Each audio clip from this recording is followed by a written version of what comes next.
Okay. Thanks everyone. Hope you're enjoying the 24-hour of a TEM. This session right now is going to be around the securing your content with BISS-CA. So my name is Yannick Borgno, senior solution engineer, so at TEM. And we're going to still have with us from the previous session, Luis Ramos also is going to be the moderator for that session. So let's kick things off. Okay, what I'll go over with you guys tonight for me on the East Coast in the US. I know in Europe it's pretty much, I don't know if we have many more attendees now at that time. It's kind of late and also pretty early in the Asia Pacific region. So it might be most of our friends in the North America and Latin America region. That's it. So thanks for joining. What we'll go over is actually a little bit of introduction, right, on some numbers on the piracy. It's definitely rising, and also it's going to be a good introduction to explain what is that BISS standard that you see in the title. You being aware or not, well, we'll just go over that, a little bit of the history, how it has evolved, and also why it has evolved. And then we'll move into really the core of that presentation, which is the BISS-CA itself. So again, don't be afraid of the acronym. I'll explain that after, and as well as how does BISS-CA works, and what kind of problem it answers. We'll go over after that to some advanced workflow. Same thing. I'll explain, what's really further more you can use and leverage the BISS-CA. And finally, we'll just before the Q&A session, go with a little bit of a demo that, to be fair, has been recorded just to avoid also any kind of live glitch. But I think it's pretty interesting one to watch. It really speaks for itself. So first, should I secure my content today? The title on that slide. But why is that? There's definitely an increase in piracy, right, over the past couple of years. There's different of stats here. The top one definitely that in the US last year, so it's mainly in the US area, but there's over 12.5 million pay TV households that have accessed pirate video. So that's pretty important number. Another one, the piracy and the content, the high value content, let's say, which is usually around sports, is definitely the one that is mostly pirated. Other example, is that there was over 13 million people around the world, so that's really worldwide, that actually last June watched a boxing match. So that was between the heavyweight Anthony Joshua and Andy Ruiz Jr. I don't know if you've watched that one. Pretty good match, but again, on that boxing fight, there was a lot of people that illegally streamed it. And that was even on the rise. So that came, again, I put the sources below, but from the same source, that kind of track the piracy. It's called Muso. They've also, the last one that they tracked was back in December 2018, so 6 months before that one. Another boxing fight, and there was almost 10 million people. So you see, from 10 million to 13 million people. Okay, it obviously depends on the sport event, but still there's a rise there as well. And all of those piracy definitely cost also, well, that number is for pay TV and OTT providers, over $9 billion in revenue lost. And according to that source, Park Associates report, they even predict that by 2024, that number will actually grow to 12.5 billion. So that's like 38% growth rates. So same thing, there's a lot of money, that's well, content owner, distributor want to not to lose in a way, and make sure that they get that revenue and it's not lost in the space. So as I mentioned, that's usually what we've noticed is usually around the sports industry, the piracy, again, what is really around the high quality content.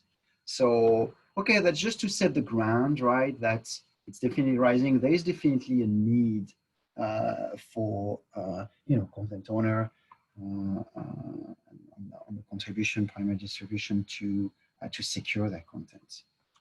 So that brings us to the explanation of what is BISS. So BISS, the acronym itself, it's a basic interoperable scrambling system. A couple of keywords right in there. It's originally a satellite scrambling system that was developed by the EBU, so which is the European Broadcasting Union, and a consortium of hardware manufacturers, including ATEM. We'll see in the next slide, we have a little bit of the evolution of that standard. I just wanted to actually introduce also a little bit EBU, especially in the American markets. Maybe people are not that familiar with it. So the EBU is an alliance of public service media organization. It was created last century, maybe in the 50s. Last century, and they have over 100 members organization in multiple countries around the world. So that's true that it's maybe around Europe, but it also goes beyond that, and really we have actually some broadcasters that are part of the EBU in North America. So you might know them for the Eurovision Song Contest. I don't know if you ever watched that. It's pretty interesting, But on our side, what is interesting that they also have a technical department or technical activities that has worked over the years and helped develop some systems both in the radio and in the television broadcasting. For instance, I don't know if you've ever heard about the RBDS, the radio broadcast data system. I'm sure you do know what it is when I explain. It's pretty much, let's say you're in your car yard listening to your radio on FM radio broadcast, and you can see the name of the station or the song that is playing. So that standard, the RBDS, is actually coming from EBU.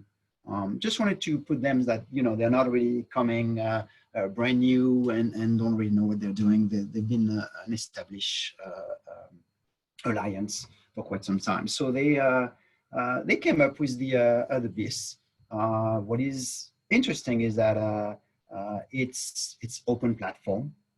So again, you're not tied to a proprietary format. Because of the scrambling, so it helps protect against the piracy. Just a little note, maybe kind of a side note on the scrambling for people that might not really know what that means. It's just basically a way to transform maybe your transmitted data in order to allow somebody on the other side of the transmission, on the reception, to only read that data when you have a specific key. So in the term of video transmission, I mean audio, video, broadcast transmission, we are talking that data is actually a video audio stream. And we're talking about descrambling keys. I'll go over that also. So I'll just wanted to introduce here, but also there's multiple modes, and I'll go over those one also, including the BISS-CA, which is the interest of that presentation. So before the BISS, actually, companies, podcaster again, content owner, were just using proprietary encryption methods, or even no encryption at all. The stream going in a clear. So on this one, just wanted to also go over a little bit the history and the evolution of the BISS. You might hear about the BISS-1, not to confuse with BISS mode 1. I'll just go over, but it's kind of the first generation of BISS. So that standard was created by EBU, as I mentioned, in the early 2000s. So when you think about it, it's almost 20 years ago. But that version is pretty much obsolete today, just because of new requirements, right, that arose on the market, the evolution of the media industry. So ATEM actually was one of the pioneer or founder that came with some of the idea for the BISS-CA itself, just submitted and then, proposed to the EBU. Obviously, that was not called BISS-CA, we just came up with ideas looking at the market. And as I mentioned, the change, the evolution in the industry, that there was a need to improve something in that standard, and mainly around the management of the entitlements. Same thing, we can park that. I'll go with a little bit explaining what it is later on the entitlements. But pretty much, from 2016, when it was finally ratified and became a standard in 2018, again, with the EBU and that consortium of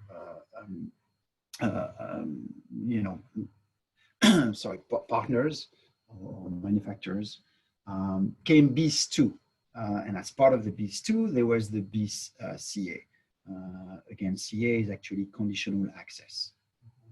So, and from there, we've helped some companies around the world to actually deploy that standard, that open standard, right? We've implemented on our side, but it's definitely not a proprietary one. One of the good example, you might have seen the press release, but last summer, British Telecom actually deployed the BISS-CA using our solution for actually the Premier League, the English soccer league. So to secure those contents. And even more recently, earlier this year, the Eurovision also services announced that for at least the year 2020, they're going to use also BISS-CA for some of their broadcast. So, okay, let's jump actually right into the different modes I mentioned. I'll start with the basic one. It's more to set the scene, because this one is, well, I was almost going to say useless, but yes and no. I mean, it's just to explain also the BISS-CA. So here we have a workflow, right, on that diagram. Satellites, primary distribution, let's say between a broadcaster on the left and one of the affiliates on the right. On each side, on the broadcaster, you get the encoder and the decoder on the right side. IRDs also, you might have heard, for integrated receiver decoder. So the mode 0, it's pretty much sending content unscrambled. So really nothing really fancy, nothing about the encryption or scrambling that we mentioned earlier. Again, you have your content sent over here, in that case, a satellite, right? In the clear, it's arrived at the decoder and decoded it in the clear. As you can maybe see here, it's definitely not secure. If you manage to receive that content, from the satellite, have your own decoder, well, tune in, and then that's it. You get the content. So anyway, so now what is originally interested in the BISS mode 1. So this one, it's actually a workflow where we're going to scramble the content with what we call a session word. You can see that as a key, if you know a little bit on the encryption side, to scramble the content. So we use a 12 digits hexadecimal key. Sorry. So that's your session word. It is agreed beforehand between the transmitting site and the receiving parties. So that means it's going to be the same on the encoder and the decoder here. That key, so that's a symmetric key encryption. If you see symmetric, obvious, we have the same key on each side. But here, the session word of that key has to be transmitted out of band. What we mean by out of band is it's not within the signal, right? Within that satellite transmission. Is a different means. Here, I put example of maybe over a phone, over an email, whatever it is, should be a secure link, but well, email is not really that secure, right?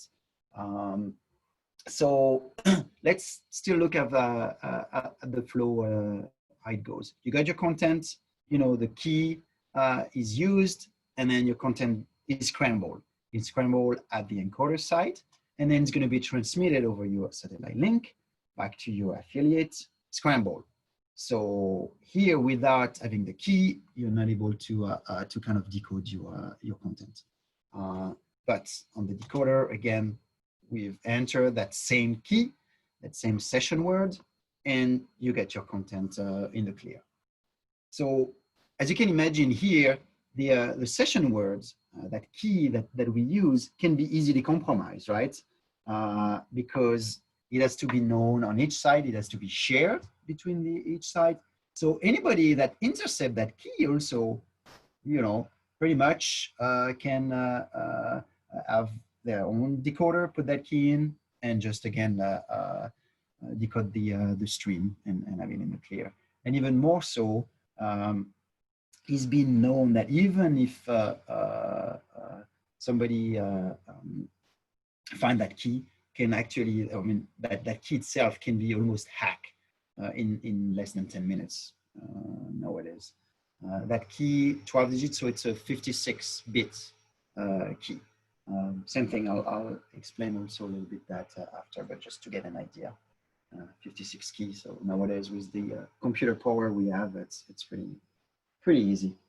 But okay, that's the mode 1. Let's just show the mode E. So that's another, the last mode originally of the BISS standard. So this one, they add a little layer of encryption and security. So we still use a session word, but we're gonna encrypt it. So let's go over that. It's the same scrambling algorithm as the BISS mode 1 we've seen, but again, just an additional encryption layer of that session word. So let's see. We got that original key, that session word, but what's happening is that your content owner, the management center, is going to generate an encrypted session word. Let's come here, which is a 16 digits hexadecimal key. So ESW for encrypted session word, using a specific ID, which is also a 14 characters hexadecimal. And that's going to be used as the cipher key for the encryption function. That ID is usually either buried or injected by the manager, by the management center, sorry, the content owner, also on the decoder, right? When you just send those decoders to the affiliate, the ID has been already buried in there, and there's no way for an operator, an affiliate, to retrieve that ID. So, okay, we put it in the in the decoder, and then the next step is we still have to transmit that encrypted session word to the affiliate. So same thing, it's transmitted out of band. Again, here it's, I think, quite important to get that notion that it's out of band. So there is also a risk, and the standard itself of BISS doesn't provide recommendation on how to transmit that. It's up to the the content owner to do that. So let's have a look at how the workflow is going now. Same thing, you got your content in the clear. We encrypt, we scramble it, sorry, with the session word. And then it's transmitted over your satellite link, scramble, arrive at the decoder side. So what's happening here, obviously your operator, the affiliate, had to enter beforehand. Here on that workflow, I put it at the same time, but it's entered beforehand, the encrypted session word. But okay, it's encrypted. So the decoder, the IRD, what it has to do has to use the ID that was injected or buried beforehand, and again, that the operator doesn't know, to use that as the decipher key for that decryption function. So we inject the ID, the encrypted session word, and then he comes with the actual session word. And that's what is used to descramble. So, okay, we've seen that we encrypt that session word compared to the mode 1. So there's an additional protection, that's true. But because it's transmitted externally out of band, as we say, out of the signal, same thing, it can be intercepted. It's true that then in that case, you still need to maybe have the ID on the decoder side to be able to use and compute your session word from the encrypted one. But still, it's not really convenient, especially operationally, because here, you usually have to actually do some tests beforehand, making sure that all your affiliate enter properly their encrypted session word, and then it works fine. So it's not that easy, let's say. So what happened is, from those modes that I've explained, and it was just also to come to, okay, that's what we have today, but what are the needs and why it's actually not enough? First, as per the introduction, the piracy, as you've seen, has really increased. People maybe are sharing those session words, also thanks to more powerful CPUs and systems today. They can use brute force attack to actually break those ciphers. Also, it's some of the proprietary solution that existed got hacked.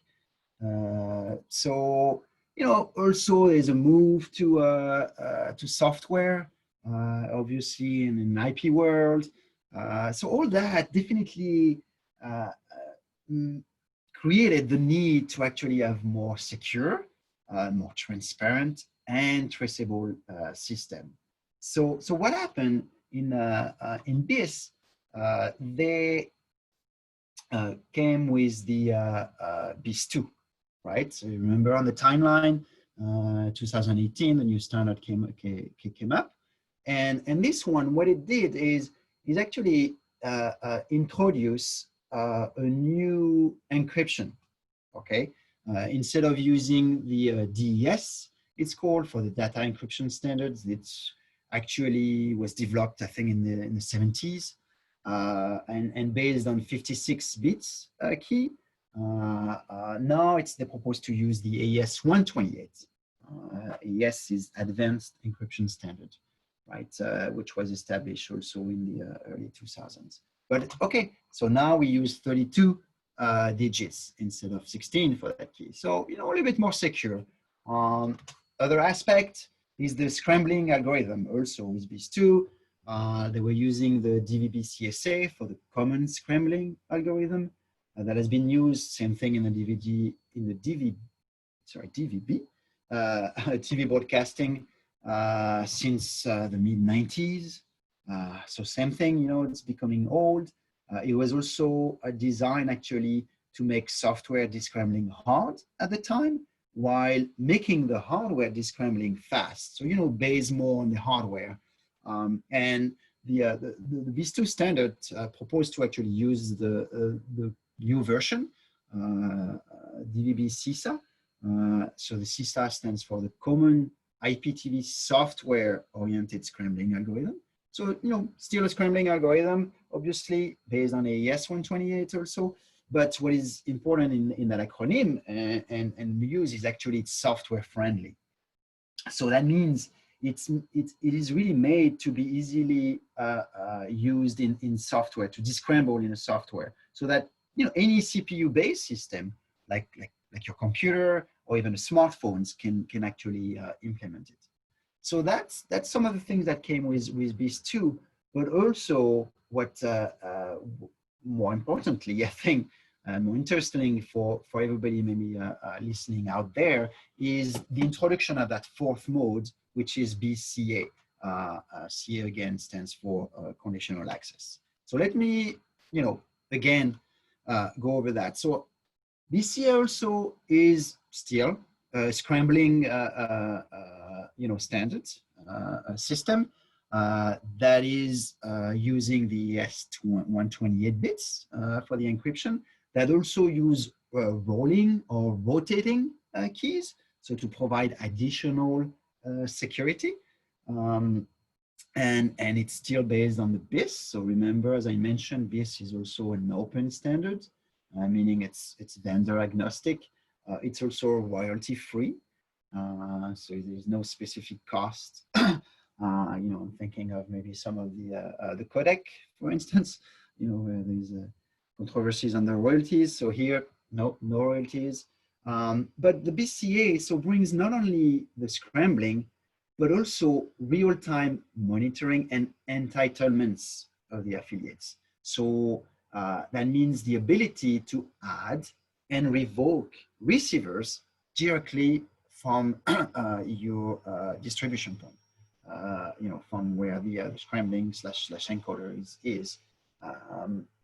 So that really help, operation, for instance, that definitely brings some of the efficiencies on that operational aspect.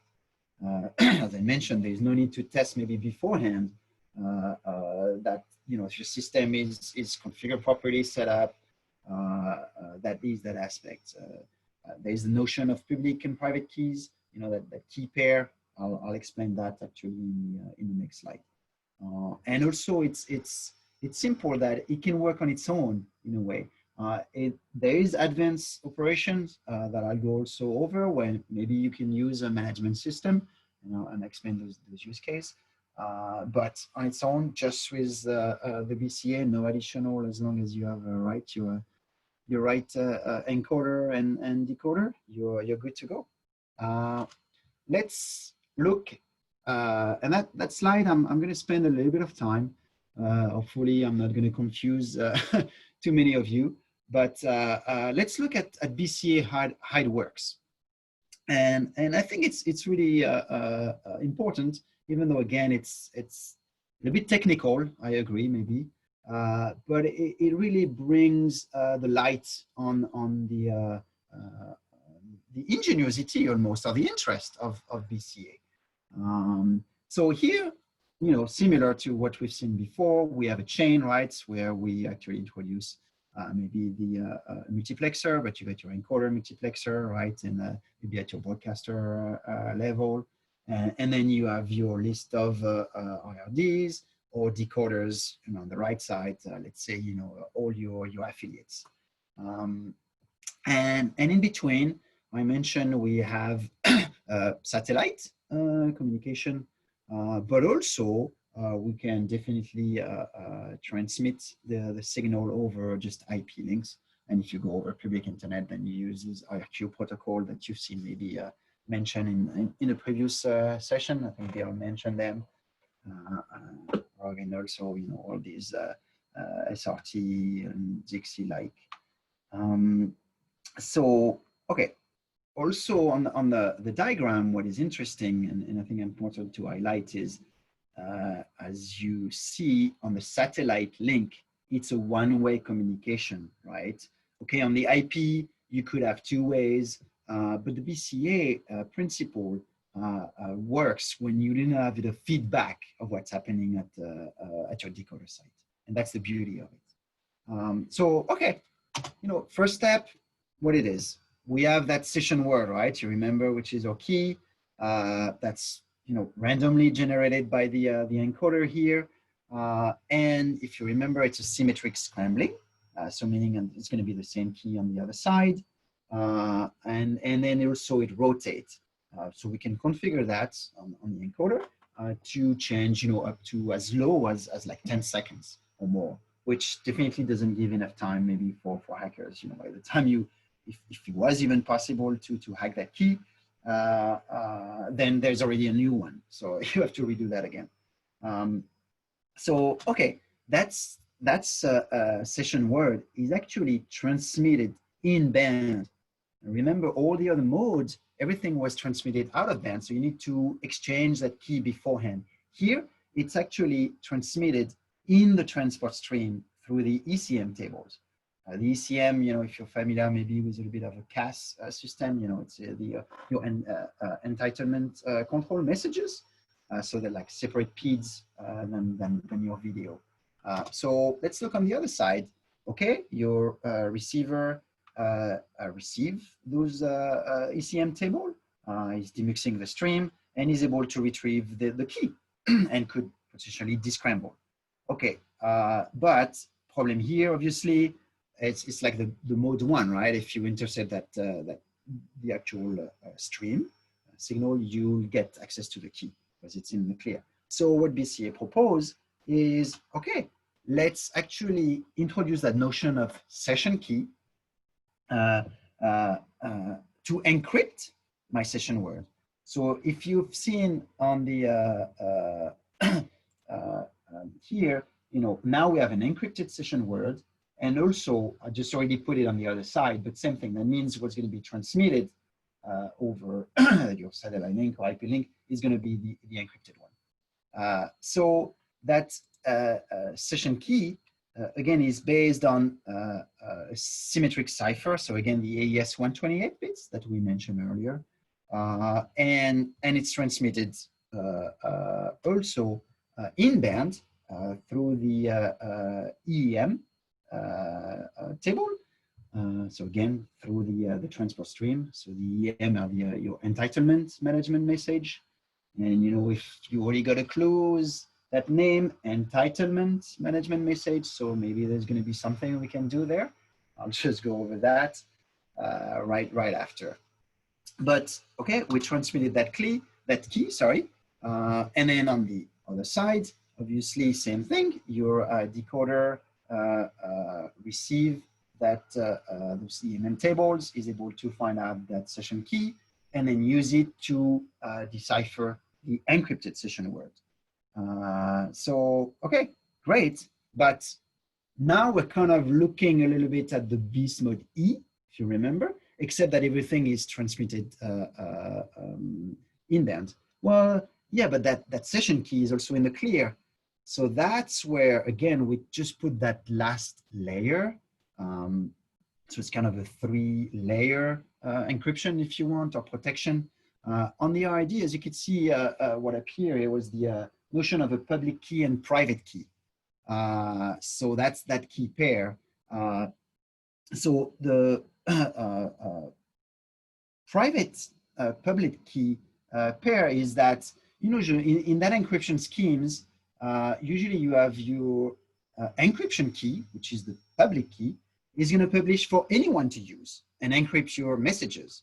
So here it's going to be used on the encoder, whereas the the private key is only known to the receiving party. So here your IRD, your receiver, your decoder, and that key is entered in that decoder, and it's pretty much unique to that IRD. And with that combination, is going to be able to decrypt the session key. So that's what I mentioned, right? We provide. I mean, it's entered on the encoder, the public key.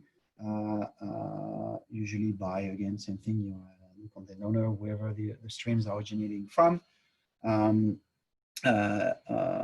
for each IRD.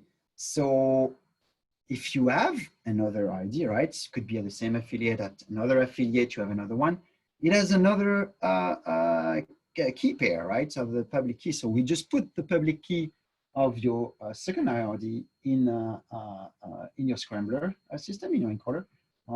And then same thing, it's going to be transmitted, that session key, right, is going to be unique for each of those IRDs. And there is also a session ID that is transmitted as well, so you know which one is which, and we can decrypt. But here also, the what I wanted to mention is we're using for the that public key pair the RSA 2048 bits. So it's an asymmetric cipher. You know, remember, symmetric is you use the same key on each side. Asymmetric here is, well, you have the public key on the scrambling side and your private key on the descramble side. So that's kind of the third layer. So remember when I mentioned that session key is actually transmitted on your entitlements tables, entitlement management message tables. So as you can see, that if you want to revoke, let's say, one of your decoder, you know, for whatever reason, maybe you find out, we'll see through the advanced workflow, that there was a leak, you know, downstream, they just got pirated, or maybe your affiliate didn't pay the rights, whatever it is, you want to revoke them, you just have to actually remove that session key from that table. And then when your IRD, so if we said we use the IRD2, you know, it's going to try to, okay, is my bit receiving the ECM with an encrypted session word? But then, oh, yeah, there's no session key. I'm not able to decrypt that session word, so I cannot descramble my signal. So directly, and it's all in band, right? And it's all managed and done directly on the scrambler, on the encoder side. So upstream, if you want. And because it goes one way, again, you don't have to get any feedback from the decoder. It's just it goes one way, and then that's it. Your if the decoder obviously follow the BISS-CA standard, then it's going to have to answer and just say, yep, no, I'm anyway, I don't have the key, I cannot do anything more. So that's pretty much it as the principle. So again, as a summary of the BISS-CA, you know, a couple of points that we went through, I want to emphasize again. The security, again, we mentioned the encryption using AES 128 bits today. Possibly, if it's not secure, you know, in a couple of years, they could maybe increase to, you know, 192, 256, whatever. It's a standard. It can evolve as well, but I think today it's pretty good. Also, I think the fact that the key rotates, right, and it's going to change randomly, that's another layer. Everything is also transmitted in band within the MPEG-2 TS signal. So that really brings simplicity. Why? Because, as I just mentioned just before, right, in the previous slide on the last piece, that gives you agility where you can add a new receiver or revoke some receivers in real time, and specifically to those receivers. It's not everybody. And we can see even later that you can even do it almost at the channel, at the service level. So that definitely bring efficiency on the operational side. Then because it's an open standard, so again, you're not tied to a specific vendor. It means, as I mentioned, you can evolve. It really brings that future-proof aspect. It's also royalty-free. I touch base, right? But I think it's still important to understand that's, you know, if you were to maybe choose ATEM maybe for some project, you're not just stuck with us. It should be interoperable with other vendors that follow the BISS-CA. And again, it also goes beyond that, and that's the kind of advanced workflow I'll touch base quickly after, because you can add forensic watermarking. So you just go past your decoder to even control more, or at least see secure more your streams, most downstream of your receivers. And then some of the people might like, yeah, but if we transmit everything in bands, all those keys, maybe that's gonna limit how many receivers I can manage. Well, just as an example, if you were to actually use maybe up to like 10,000 IRDs, right, that you have to manage from a central point, maybe using the BISS-CA, that only adds 400 kilobits of overhead, which is pretty much nothing. I mean, yeah, when you have a satellite bandwidth may be limited, but still, it's really minimum compared to what it brings.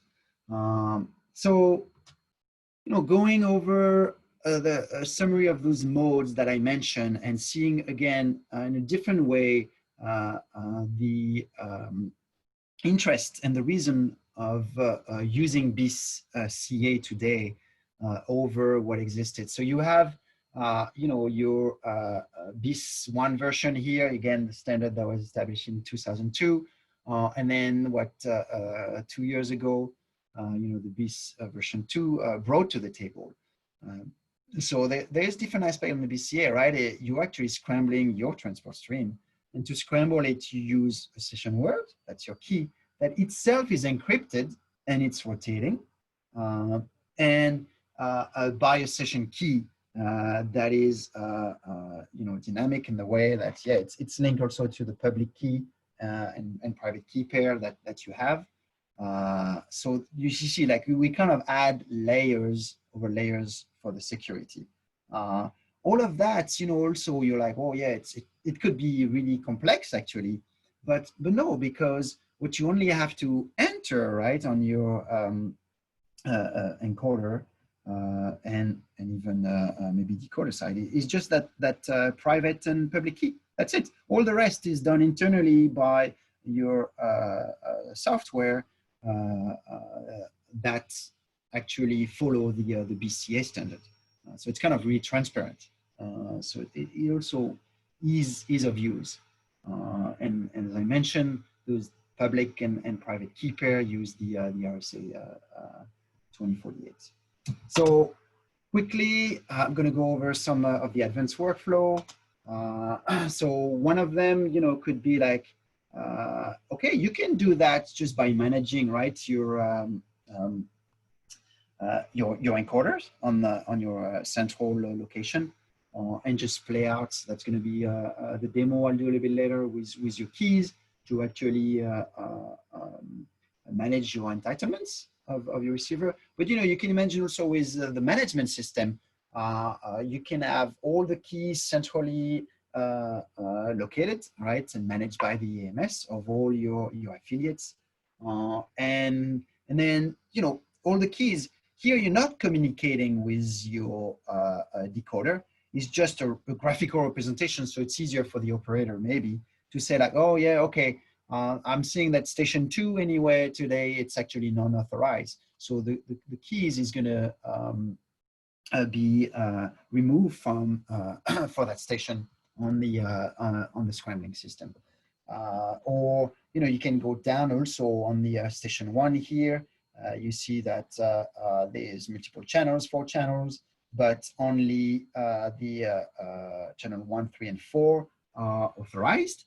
Channel 2 is enabled. So just essentially, just with a click of a button, you can just say, oh no, I'm going to enable that. And in the background, what's going to be is, API calls directly to the scrambler to just say, no, okay, now you can add for that specific station the public keys, and it's going to authorize the channel on that receivers. So another of workflow that we've also done in the summer of last year was the proof of concept where we're using BISS-CA with, again, the dynamic rolling keys and the encryption. During a 3-day trial, that was a major international soccer event, and that was over in Europe, where, again, we used the BISS-CA to introduce and add forensic watermarking so that we would mark each of the decoder outputs. So in case of, when the stream goes down maybe to the head end, there is a watermark already inserted automatically by the decoder, and also, but the ask is even coming upstream, right, by your encoder. So the encoder here, the scrambler, just say, and it's through BISS-CA again that, yeah, hey guys, downstream on the receiving side, you just need to now activate your watermarking, and then they're gonna do that and potentially, for instance, insert maybe the serial number of the IRD. And then when it's transmitted down the stream, your broadcaster could determine if there's a leak, where it's coming from. Yes, I know because I can trace and visualize that serial number. So that's where my leak is from. Forensic, again, watermarking, it's really specific. It has proven, effective at tracing the source of unauthorized redistribution. And again, because it's also kind of a mark that is not visible to the pirates. It's not really like you have an imprint on your stream. It's really visually imprinted. It's actually inside. So okay, we've shown that was a successful POC. We were using actually multiple watermarking technology.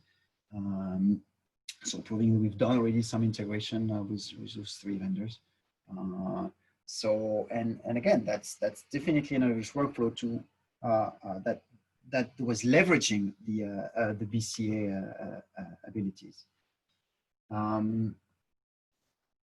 Okay, as a summary, before I go quickly to the demo, we're almost 10 minutes before the end, so I definitely want to give time to questions. But what we've seen in that session today, right, is, okay, BISS, that's Scrambling protocol that is used in digital contribution. So, satellite, the digital satellite news gathering. It could be also over IP, right? It's not originally, maybe it was designed for satellite. It can also work over IP, in a one-way IP. Or obviously, it can work in a two-way IP also. And there was multiple modes that we've seen, including the BISS-CA, which is, I think, is the most interesting one because it's definitely secure with that 128 AES 128 encryption that we rotate the keys. These those keys are transmitted in band, again in stream, so that ease your operation, right? You don't need to actually transmit them outside. But also it brings the ability to add and revoke receivers, so to manage real time your entitlements. It's also real time. It's an open standard, so that makes it future proof versus maybe proprietary solution that exists today. It's also, again, I want to emphasize, royalty free, and there is the ability to go beyond the receivers, with that workflow that I just mentioned on the watermarking. I think that's really exciting. There is also the ability to actually preempt stream forwarding. So directly from your encoding side, your scrambling side, you can also put some mark in your stream following the BISS-CA standard that's going to tell your receiver actually not to forward that stream descrambled, if you want, just to prevent even more writes. So I think overall here, I would just close before going into that demo that at TEM, we've been involved in the BISS-CA standard since pretty much its inception. I mean, we came up, we have some great minds in the company that came up with that idea of, like we kind of need, and it's missing to actually manage the entitlements of those receivers in band and make it easy. So I think TEM is definitely expertly placed to help, any of you that have interest and I want to leverage the BISS-CA to actually deliver some of your content more securely and even more efficiently on the operational side. So, okay, that being said, I'll just go quickly over a demo. Just wanted to introduce the demo again, as I mentioned. So I didn't talk about the product, but it's okay. We have our key encoder, so contribution encoder, and the receiver on the other side here. And what we've set up in that little demo video is you're gonna have the screen, kind of split in two, not equally, but you got the encoder on the left side, so you're gonna get that green bar in the middle, and then your, well, I don't think there's the green bar, but we'll see the split in the middle and the decoder on the other side. What we've done is actually we already put the public keys on multiple receivers, 5 receivers, onto the encoder, and there's only one receiver shown. That's going to be our IRD1 that has that private key, and we're going to see how easily it is to actually revoke that decoder just by telling the scrambler, like, hey, no, you don't use the public key for IRD1, and then he's not going to be able to decode the screen. So let me launch that and see, and there might be a little bit.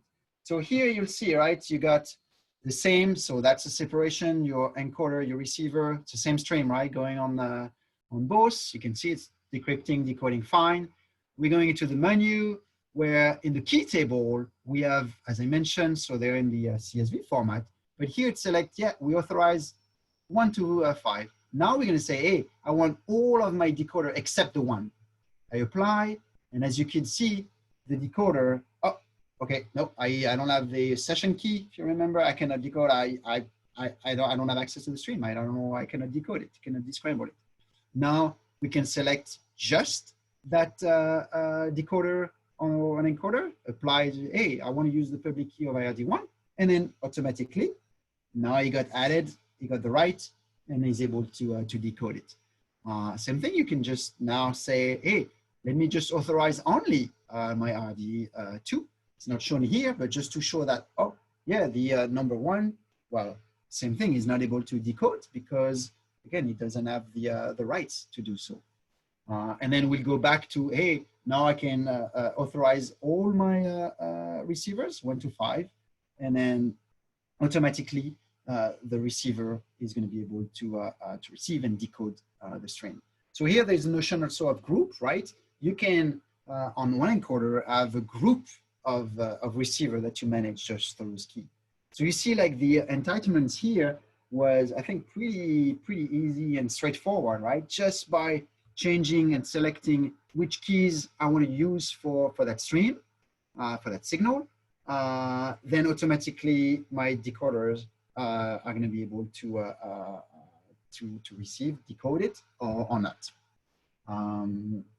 So just wanted to quickly, well, it's really basic, but just in case, you need to actually generate those public and private keys. If you ever got your hands on some of our equipment, either for demos or even in production environments, you can actually use a public website to generate randomly those keys. I think it's pretty useful. Okay, let me, I had a poll, but let me quickly maybe still do it. If not, we'll go maybe to the Q&A.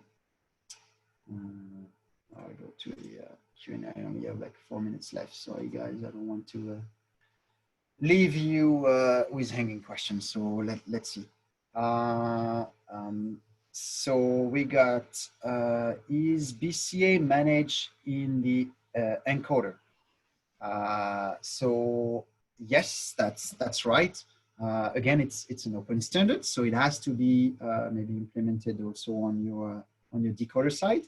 But so there is on both sides in a way, right? Because you still need to on the decoder side also have that notion of the private key and is able to actually decrypt the session word and then itself decrypt the session key also. So it's kind of implemented on both sides. But because it's an open standard, as long as you follow the BIS-CA, you could have an encoder from one brand and a decoder of another vendor. That's an option.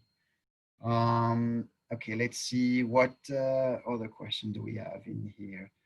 Has BIS-CA been used in production? Yes, that's definitely a good question, because even though the standard came back in 2018, as I mentioned, so it's 2 years old.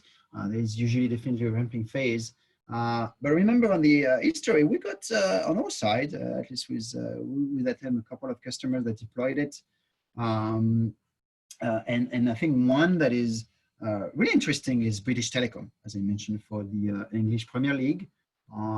That's definitely a good reference. That's also interesting for them, to say that, oh yeah, we think that BIS-CA is going to really help us secure and protect our content, so we want to use it.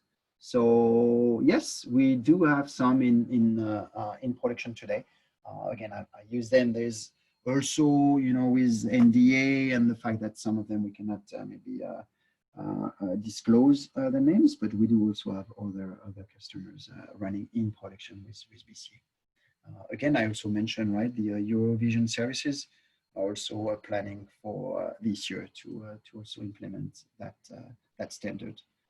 Okay, what do we have? What other vendors support BIS-CA? Well, as far as I know, there is, I mean, even though they do different, but there's Nivion, because they were also kind of participating in the creation of the standard, along with ATEM and the EBU. But I'm not sure actually what other vendors would have implemented already BIS-CA. I don't think there's maybe that many. Again, I guess it's potentially a matter of time, right? With the market taking knowledge of it and understanding the ease of use of that for operation. I think it might be implemented, by more vendors and additional ones. So I don't know. I don't see any additional question. Yannick, there was one that I think is interesting to answer. Somebody was asking about when you mentioned the in-band transmission for BIS-CA, but you'd still have to transmit the public key out of band. So I guess the question they're trying to ask is it truly an in-band solution? Yeah, no, that's right. That you still have maybe to exchange those keys, but in a way also, first it's done only once. Once you've got the public key of a receiver, that's it. You have it. You can, use it pretty much forever. And also, usually it's maybe your content owner, that broadcaster that have that pool of IRDs. You just push it and you just distribute to affiliates. So usually, if it's your own IRDs, then you have knowledge of that public key beforehand and can just do that centrally almost before distributing. And even if, okay, you got maybe an affiliate that has their own decoder following the BIS-CA standard, they'll transmit you that public key. But yeah, it's definitely most of the interest of the is in band, right? Because those keys that I use for really the descrambling are transmitted in band. maybe the public key just once originally, but that's it. Yep. I think I'm yeah, maybe over the yeah, I think we're right on time. Yeah. So thank you guys. Just, you know, obviously, if you have any questions, definitely feel free to reach out to us. I'm sure you can find us on the atem.com website. You know, you'll find links to reach out to either to a salesperson or we'll be happy to well, demo even that solution for you guys. But let's move to Kubernetes orchestration for video. I'm going to stop my recording.